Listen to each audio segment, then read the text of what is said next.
அனைவருக்கும் வணக்கம். நான் தமிழ். என் வாழ்வில் நடந்த அதிசயங்கள். என் வாழ்க்கையில் நடந்த அதிசயங்கள் உங்களுக்கும் நடக்கணும்னா இந்த வீடியோவை ஸ்கிப் பண்ணாமல் பாருங்கள். எனக்கு ஒரு 15 லட்ச ரூபா கடன் இருந்தது. அந்த கடனை எப்படி நான் அடைச்சேன் இந்த ஒரு வருஷத்தில் அப்படின்னு உங்ககிட்ட சொல்ல வந்திருக்கேன். நானும் நிறைய வீடியோஸ் பார்த்துருக்கேன்.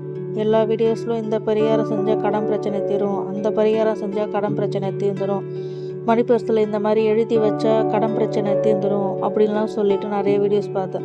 ஆனால் எனக்கு எதை செஞ்சோம் எந்த கடன் பிரச்சனையும் தீர்ந்த மாதிரி தெரியலை. நிறைய கோவிலுக்கும் போயிட்டு வருவேன்.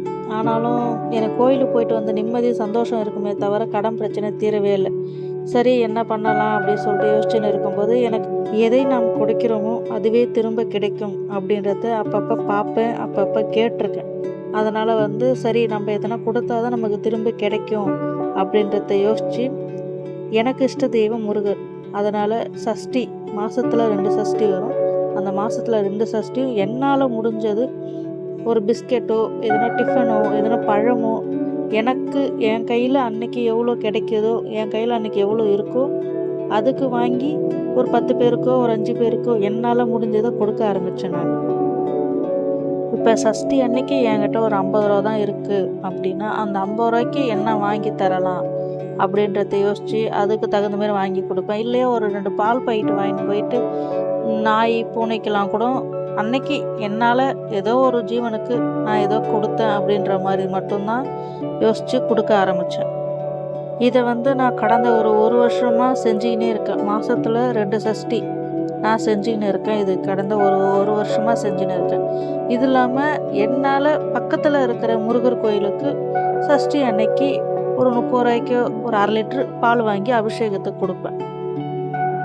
இது எல்லாமே நான் ஒரு வருஷமாக செஞ்சுன்னு இருக்கிறேன்.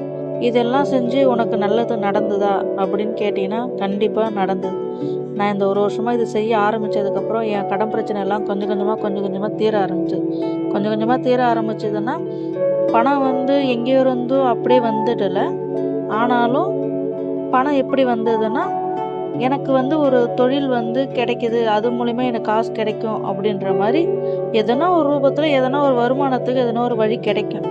அதை வச்சு அந்த வருமானத்தை வச்சு கொஞ்சம் கொஞ்சமாக கொடுத்து இந்த ஒரு வருஷத்தில் முடிஞ்ச வரைக்கும் ஒரு 15 லட்ச ரூபா கடன் இருக்குதுன்னா ஒரு 10 லட்ச ரூபா கடனாவது இந்த ஒரு வருஷத்தில் அடைச்சிட்டேன். இந்த 4 வருஷத்தில் அடைக்க முடியாத கடனை இந்த ஒரு வருஷத்தில் கிட்டத்தட்ட ஒரு 10 லட்சத்துக்கிட்ட அடைச்சிட்ட கடன் எல்லாத்தையுமே. இன்னும் கொஞ்சம் கடன் இருக்குதான். ஆனாலும் இதை நான் தொடர்ந்து செய்வேன். எனக்கு கண்டிப்பாக வருமானத்துக்கு எதனா ஒரு வழி கடவுள் காமிப்பார். நீங்களும் உங்களுக்கு பிடிச்ச தெய்வத்துடைய உகந்த கிழமைகளோ அல்ல உங்களுக்கு உகந்த கிழமைகளிலோ அல்லது உங்களுக்கு உகந்த தேதிகளிலோ உங்களால் முடிஞ்ச உதவியை ஒரு 4 பேருக்கு செஞ்சீங்கன்னா உங்களுக்கும் நன்மையே நடக்கும்.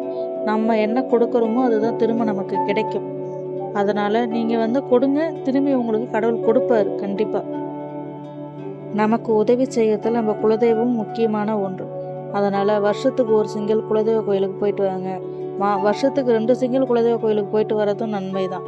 நான் மாதம் கூட குலதெய்வ கோயிலுக்கு போயிட்டு வருவோம் நாங்கள். அதனால் நம்ம குலதெய்வ கோயிலையும் நம்ம கண்டிப்பாக மனசில் வச்சு நம்ம குலதெய்வத்துக்கு செய்ய வேண்டியதை நம்ம செய்யணும். கண்டிப்பாக நம்ம அதையும் செய்யாமல் விடக்கூடாது. நம்ம குலதெய்வத்தையும் நம்ம செய்யணும். நமக்கு இஷ்ட தெய்வம் இருக்குது, நம்ம குலதெய்வத்தை ஏன் கும்பிடணும் அப்படின்னு நினைக்கவே கூடாது. நம்ம குலதெய்வத்தையும் நம்ம கும்பிடணும். குலதெய்வம் வேறு, இஷ்ட தெய்வம் வேறு. நம்ம இஷ்ட தெய்வம்னு நம்ம மனசில் ஒன்று வச்சுருப்போம். ஆனால் நமக்கு ரொம்ப முக்கியமானது நம்ம குலதெய்வம். நம்ம குலதெய்வத்துக்கு நம்ம செய்ய வேண்டியதும் கரெக்டாக செய்யணும். இந்தமாரி வீடியோஸ் பார்க்குறதுக்கு இந்த சேனலை சப்ஸ்கிரைப் பண்ணிவிட்டு லைக் போட்டுக்கோங்க. இந்த வீடியோ நான் போட்டது சரியாக தப்பான்னு எனக்கு தெரியலை. சரியாக தப்பான்னு சொல்லிட்டு கமெண்ட் பாக்ஸில் கமெண்ட் பண்ணுங்கள். அனைவருக்கும் நன்மையே நடக்கும்.